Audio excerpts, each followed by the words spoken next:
সংবাদ মেল আয়োজন কৰাৰ মূল উদ্দেশ্য হ'ল তেওঁলোকক মানে প্ৰসাৰ কৰা হৈছে। প্ৰসাৰ কৰাৰ কাৰণটো মানে তেখেত মানে সংবাদ মাধ্যম প্ৰচাৰ মাধ্যমত এটা ফেচবুকত এটা মন্তব্য প্ৰকাশ কৰিছিলে। এই মন্তব্যত তাত লিখাটো তেনেকুৱা যে কাৰ্বি আংলঙৰ যুৱক যুৱতীসকলক যোনটো প্ৰাপ্য অধিকাৰ তেওঁলোকৰ মানে কাঢ়ি ল'লে।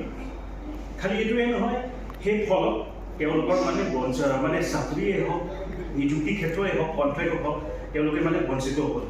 সেই লিখাৰ কাৰণে CM ডাঙৰীয়া মুখ্য কাৰ্যবাহী সদস্য কাৰ্বি আংলঙৰ CM কি কৰিলে যে মানুহ পঠিয়াই পেলাই তেখেত ঘৰ গ'ল, ৰাতি গৈ পেলাই তাত ক'ত বা তালাচ লৈ পেলাই বিনা নুসুধাকৈ তেওঁলোকক প্ৰহাৰ কৰা হৈছে। মোৰ ফালৰ পৰা ক'বলৈ কথাটো খালি ইমানে যে মন্তব্য প্ৰকাশ কৰাটো কোনো অপৰাধ নহয়। আমি গণতান্ত্ৰিক দেশত আছোঁ, গণতান্ত্ৰিক দেশত আমি সুধিব পাৰোঁ আমাক চৰকাৰক। এই ৰাইজেতো এইবোৰ কথা মানে অৱগত। সেইকাৰণে ভৱিষ্যত তেনেকুৱা কৰিব নালাগে। যোনেই হওক, কাৰ্যবাহী সদস্যই হওক, বেলেগ হওক, কাকো তেনেকুৱা কৰিব নালাগে মাৰধৰ কৰা। তেখেত CM আৰু CM হ'ল জনসাধাৰণ ৰাইজৰ কিবা প্ৰতিনিধি। কিন্তু এতিয়া তেওঁ কি কাম কৰি আছে? তেওঁ এতিয়া গুণ্ডা মাফিয়াৰ দৰে এতিয়া কাম কৰি আছে। এতিয়া তেওঁ মানে গুণ্ডামি কাম কৰি আছে।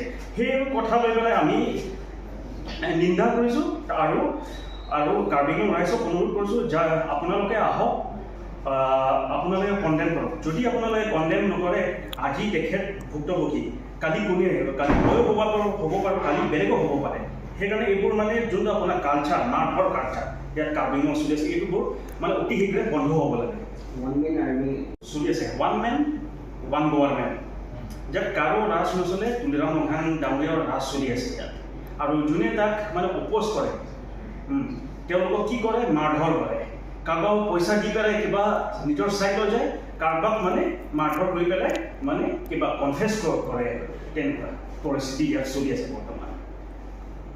যে মানে FIR-টো কিবা HR-টো কিবা দাখিল কৰিছে, কিন্তু দাখিল কৰাৰ পিছত আপোনাৰ আৰক্ষী ফালৰ পৰা কিবা এতিয়া ৰুজু কৰিছে নে কৰা নাই এতিয়ালৈকে আমি গম পোৱা নাই।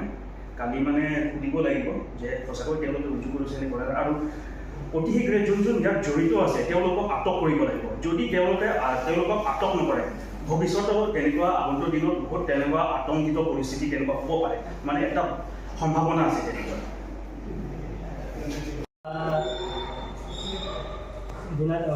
Yesterday I identified in time প্ৰেমৰ 7টা বা 6:30 বজাত মোৰ ঘৰত ইভিনিং কি হৈছিলে? কোৱা মানে তেনেকুৱা হয় যে সিহঁতক মোহন কিশো আৰু সিহঁতক মোৰ ঘৰত আহি পেলাই যে ক'লে যে সেই আপোনাক মিটিং এটা আছিলে আপোনাক সংগঠন ছেক্ৰেটাৰী তেনেকুৱা কৰিছিলে। দেৱালী আছে তেনেকুৱা ক'লোঁ যে সিহঁতক ক'লে যে আপোনাৰ মিটিং আছে আৰু বিপুললৈ যাব লাগিব তেনেকুৱা কৰিছে। ঠিক আছে, আপোনাৰ যদি নাযায় তেনেহ'লে আপোনাৰ ডিফিনিশ্যন কেছ হ'ব পাৰে।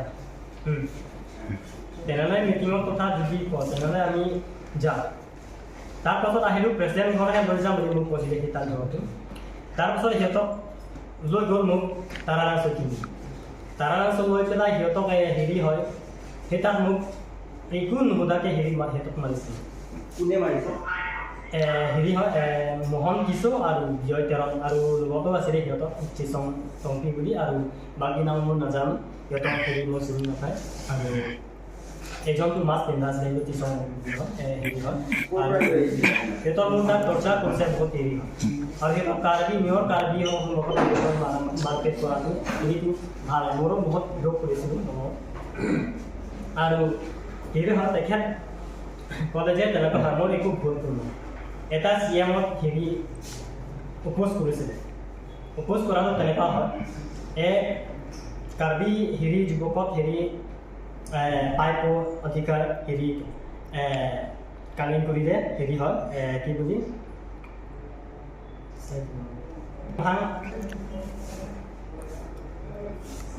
দুৰেৰণ নহাং হয় গাড়ী কৰিলে মোৰ ক্লাছ নাই চলমান তেনেকুৱা কৈছিলে। আৰু তথাপি কিয় কণ্ট্ৰেক্ট চাকৰি দিয়া নাই কি কাৰ্বি বুলি মোক ক'লে। এই কথা লৈ পেলাই মোক গুণ্ডা BJP গুণ্ডা উঠাই পেলাই মোক উঠাই আৰু সিহঁতক মাৰপিট কৰিলে।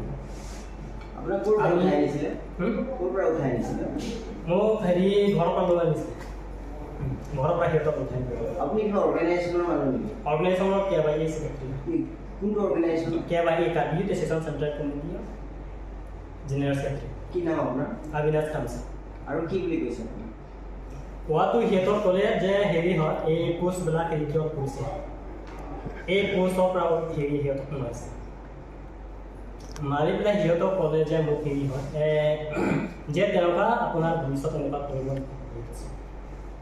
মোৰ উপায় নাই যে স্বীকাৰ কৰিবলগীয়া হয় সিহঁতৰ উপায় নাই যদি সিহঁতক কেতিয়াবাতো হত্যা কৰিব পাৰে মোৰ অকলে বুলি নহয় কাৰোবাৰটো আৰু বেলেগ দিনাতো সিহঁতক এটেক কৰিব পাৰে গতিকে মোৰো হেৰি এটা হেৰি কমপ্লেইন দিছিলোঁ গতিকে মোৰো ৰিস্ক হয় তথাপি কথাটো হ'ল যে সিহঁতক কেতিয়াবা মোক এটেক কৰিব এইটো মোৰো গম নাপায় গতিকে এই সিহঁতৰ গুণ্ডাহঁতৰ CM ছাৰক উঠাব লাগিব যে ভৱিষ্যত তেনেকুৱা কৰিব নালাগে যে মাৰপিট কৰা FIR দিছে নেকি FIR এখনো দিছিলে যে মোৰো ছেফটি লাগে এতিয়া সিহঁতক এটেক কৰিব পাৰে FIR কেতিয়া দিছে আপুনি FIRটো যোৱাকালি দিছিলে যোৱাকালি FIR দিছে। 79 টাইম তেনেকুৱা সময়তে দিছিলোঁ আৰু সিহঁতৰ নাম আছিলে এতিয়া কমপ্লেইণ্টাৰ নাম থাকিব হেৰি ভণ্টিছো আছিলোঁ প্ৰথম আৰু বিয়তৰণ আছিলোঁ আৰু জিচং এই তিনিগৰাকীকত আমি FIR দিলোঁ সিহঁতৰ এগেইনষ্টত FIR দিয়া হৈছে নেকি সিহঁতৰ এগেইনষ্টত FIR দিছিলোঁ সিহঁতৰহে মাৰপিট কৰিছিলে যে মোৰো জাষ্টিচ লাগে ইয়াতে কি এতিয়া আপুনি ক'ব বিচাৰিছে নেকি কাৰ্বি আংলঙৰ যিকোনো খবৰৰ বাবে যোগাযোগ কৰক 7099017330 লগতে 7099017110 নম্বৰত।